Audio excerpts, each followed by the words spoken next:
উপস্থিত আছেন, যিনি একটু আগে ওনার মূল্যবান বক্তব্য আপনাদের সামনে আমাদের সামনে রেখেছেন। Respected chief secretary Shri J K. Sinha মহোদয়, Shri Kiran Gitteji, secretary PWD, doctor Sandeep Rathore, secretary RT department, Shri Rabel Hemendra Kumar, secretary FCS and CA and education department. আমাদের মাঝে উপস্থিত আছেন Shri Rajib Debbarma, chief engineer PWD RNB।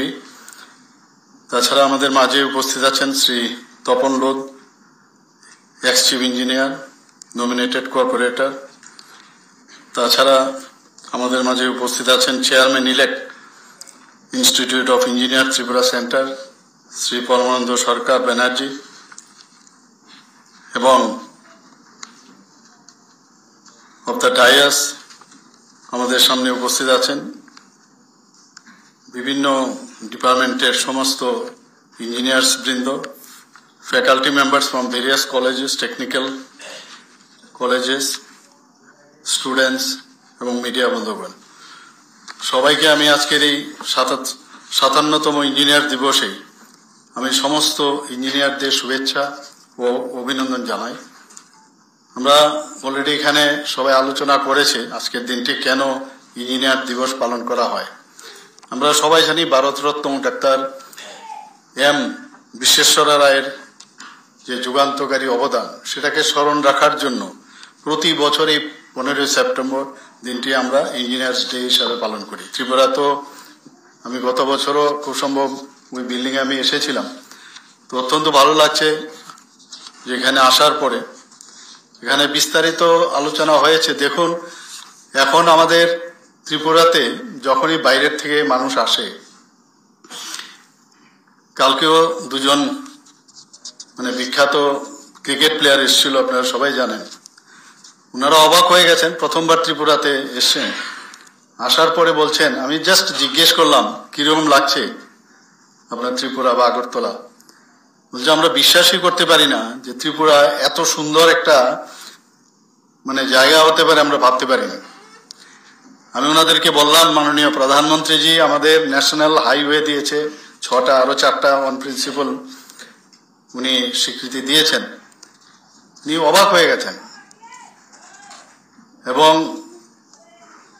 উনাকে এটাও বললাম, ত্রিপুরাতে এত সুন্দর সুন্দর জায়গা আছে, টুরিস্ট স্পট আছে, আপনারা যদি এখানে থাকেন, বলে পরে আসবো, এবার তো হবে না। তাই বলে একবার চলে গেলে আর আসবেন না, আপনারা দেখে যান এটা। তো বলছে না, ফ্যামিলি নিয়ে আসবো। এই যে এয়ারপোর্ট থেকে আরম্ভ করে শহরের ভিতর ঢোকা, মাতাবাড়িতে যাওয়া, সর্বত্র ইঞ্জিনিয়ারের কিন্তু একটা হাত রয়েছে, তাদের স্পর্শ রয়েছে, যে কারণে আমাদের মধ্যেও কিন্তু সেই গর্বটা অনুভূত হয়। আমরা ভালো লাগে বাইরে গেলে যখন বলি। আমার মনে আছে গত উড়িষ্যার ইলেকশনের সময় মাননীয় প্রধানমন্ত্রীজি সেখানে বক্তব্য রাখতে গিয়ে বলছিলেন যে आप लोग जाइए त्रिपुरा में, डेवलपमेंट किसको कहते हैं आप जाके देखिए। এটা কিন্তু আপনাদের যারা ইঞ্জিনিয়াররা এখানে আছেন তাদের উপর ভরসা কিন্তু আমাদের প্রচুর। এটা প্রধানমন্ত্রীজি এমনিতে বলেননি, এটা আপনারা সম্ভব করেছেন।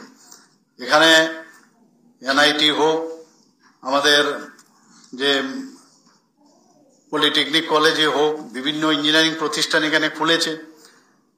সব মিলে এখান থেকে যে প্রোডাক্ট বেরোচ্ছে, আমি যা দেখছি শুধু ত্রিপুরাতেও ওনারা কাজ করছেন না, বাইরেও যাচ্ছেন, বিদেশেও যাচ্ছে। সেখানে গিয়ে ত্রিপুরার নাম, দেশের নাম ওরা সেখানে ওরা সম্মান কুড়িয়েছে। বহু আমার জানাশোনা আত্মীয় স্বজন, আপনারা সবাই জানেন। এবং কোনো অংশে ত্রিপুরার ইঞ্জিনিয়াররা কিন্তু কোনো অংশে কম নয়, ট্যালেন্টের অভাব নেই। কিন্তু মুশকিল হচ্ছে যে আগে একটা সময় ছিল যে কি হবে করে, সরকার হয়তোবা হেল্প করবে না, আমার যে ইচ্ছা, মনের ইচ্ছা। আমার মনে আছে আমি যখন ম্যাক্সিলোফেশিয়াল সার্জারি করে প্রথমবার ত্রিপুরাতে আসি, তখন আমার আরেক বন্ধু ছিল, ও MDS করেছিল, ও আরেকটা সাবজেক্টে, আমার ঠিক 6 মাস আগে। তাই বললাম, তুমি এভাবে বসে আছো, তোমার যে সাবজেক্ট আছে সেটাকে কেন ডেভেলপ করছো না? বলছে এখানে কিচ্ছু হবে না। বললাম ঠিক আছে, ওর সাবজেক্টের ওর যে ডিপার্টমেন্ট সেটাকেও আমি ডেভেলপ করলাম এবং তার ইনচার্জও আমি হলাম, আমার তো করলামই। এই যে ইচ্ছা শক্তি থাকলে সে যে গভর্নমেন্টে থাকে, কোনো গভর্নমেন্টেই কারোরই মানে যদি ঠিকভাবে সদ ইচ্ছা থাকে তাহলে কোনো না কোনোভাবে সে কাজটা কিন্তু আদায় করা যায়। আর আমরা তো এখন যখনই শুনি যে কোনো ইঞ্জিনিয়ার বা কোনো টেকনিক্যাল পার্সন তারা চায় এই ত্রিপুরার জন্য কিছু করতে, কিছু করার তাগিদ আছে, আমরা তো সবসময় তাদেরকে হেল্প করি। এখানে পলিটেকনিক কলেজে আপনারা দেখেছেন ড্রোন সেন্টার এখানে খুলেছে, সেখানে আমি নিজে গিয়ে ওখানে ইনোগ্রেট করেছি, ভালো লাগছে। বিভিন্ন জায়গায় যাই, এখন এনআইটিতেও গেছি, অন্যান্য ইনস্টিটিউটগুলোতে আমি যাই মাঝে মাঝে। তো আমাদের মুদ্রা কথা যে ইনফ্রাস্ট্রাকচার ডেভেলপমেন্ট আমাদের অবশ্যই আমাদের তৈরি করতে হবে। ইনফ্রাস্ট্রাকচার ইনোভেটিভ আইডিয়ার সাথে, গতানুগতিক না, আরো কিছু দেওয়া যায় কিনা। আমার মনে আছে মানে সেটা আমরা ডিসিশন নেইনি, এখানে সাধারণ মানুষ কি চায়, একটা এইরকম একটা সমস্যা হচ্ছে, তাহলে এই সমস্যার সমাধান কিভাবে হবে, এটা ধরুন ইঞ্জিনিয়ারদের কাছে সেটা রাখা হয়। একটা দিয়ে আমি বলছি, এখানে আপনারা দেখেছেন যে রাজবাড়ির সেই গেটের ওই সাইডটা কিন্তু খুব জ্যাম হয়।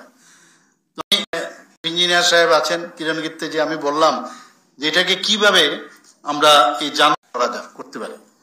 তা আমি বললাম যে জায়গাটা তো খুব সরু, তা আমি বললাম যে সারফেস এরিয়া যদি আপনারা বাড়াতে পারেন, এটা আমার কমন সেন্স, সারফেস এরিয়া ধরুন গোল করে করলে কিন্তু ওই নিচের রাস্তা বন্ধ হয়ে যাবে।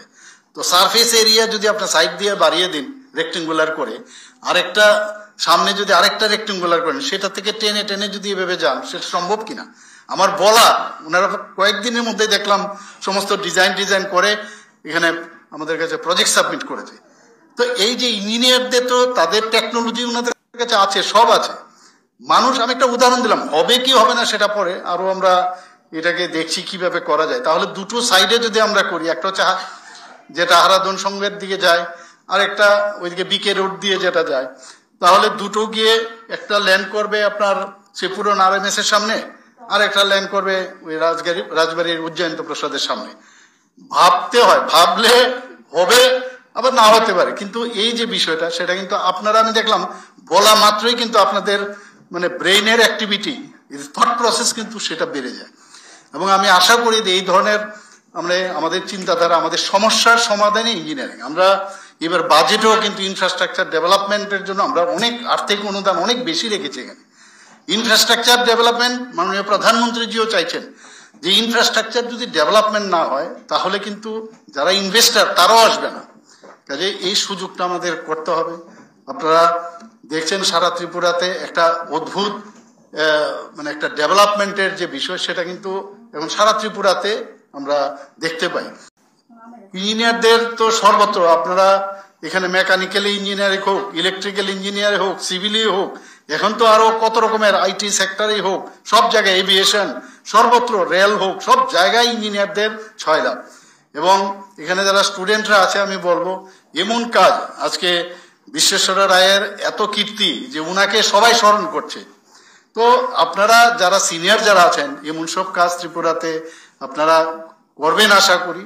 সেটা আমি যে ডিপার্টমেন্টগুলো বললাম শুধু তাই নয়, অন্যান্য আরো বায়োমেডিক্যালই হোক, সেই সব জায়গার মধ্যে আপনাদের যদি এরকম কোনো ইনোভেটিভ আইডিয়া বা কাজ যদি আপনারা করেন, তাহলে আগামী দিনে স্টুডেন্টরাও কিন্তু ইন্সপায়ার হবে।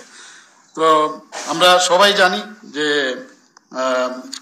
এখানে যার কারণে আজকের এই যে আমরা ইঞ্জিনিয়ার দিবস আমরা পালন করি, উনার কিছু কাজ আমরা সবাই জানি যে সাউথ ইন্ডিয়াতে উনি সবচেয়ে বেশি সেচ ব্যবস্থার উন্নতি উনি করেছিলেন। এর জন্য উনাকে কিন্তু সবাই স্মরণ করে। এটা আগে কিন্তু অনেকে হয়তো বা ভাবতো ঠিক আছে আমি চাকরি করছি বা আমি আমার ইঞ্জিনিয়ার হয়ে গেছি, তো উল্লেখযোগ্য কাজ উনি করেছিলেন। এবং স্বয়ংক্রিয় ওয়াটার যে ফ্লাড গেটগুলো, এবার যে সিস্টেম ডিজাইন এবং সেটাকে প্যাটেন্ট করার ক্ষেত্রে ওনার অবদান আজকের তারিখও সবাই মনে রাখে। এখানে পুনের থেকে আমাদের সেক্রেটারি সাহেব এখানে আছেন কিরণ গিত্তেজি, 1903 সালে প্রথম পুনের একটি জলাধারে উনি এই যে system design patent flood gate লাইটে সেটা স্থাপন করেন। এবং পরবর্তী সময়ে গোয়ালিয়রের টাইগ্রাবাদ এবং কর্ণাটকের কৃষ্ণরাজ সাগরে উনি সেটা সে বাস্তবায়ন করেছিলেন। তো এইগুলো আজকের দিনে আমরা স্মরণ করি, এগুলো উনি করেছেন বলে আজকে আমরা তার সুফল পাচ্ছি। বিহারের গঙ্গা নদীর উপর মোকামা সেতু নির্মাণে উনারই দান। তাছাড়া তিরুমালা এবং তিরুপতির মধ্যে যে রাস্তা নির্মাণ সেটাও উনি করেছিলেন। এবং সবসময় উনার যে বিষয়, সবসময় টাইমলি সব কাজ করা, সময়ের কাজ সময়ে করা এবং একটা আনুগত্যের যে বিষয় সেটা কিন্তু উনার মধ্যে আমরা দেখতে পাই। উনার সময় বেঙ্গালুরে প্রেস ক্লাব এবং ব্যাংক স্থাপন হয়েছিল, আপনারা সবাই জানেন হয়তো। ওয়াটার রিসোর্স ম্যানেজমেন্টও উনার উল্লেখযোগ্য সাফল্য আমরা জানি। তো এইভাবে আমাদের ত্রিপুরার ছেলে মেয়েরা ভালো ভালো ইঞ্জিনিয়াররা আমি দেখি বাইরে চলে যায়।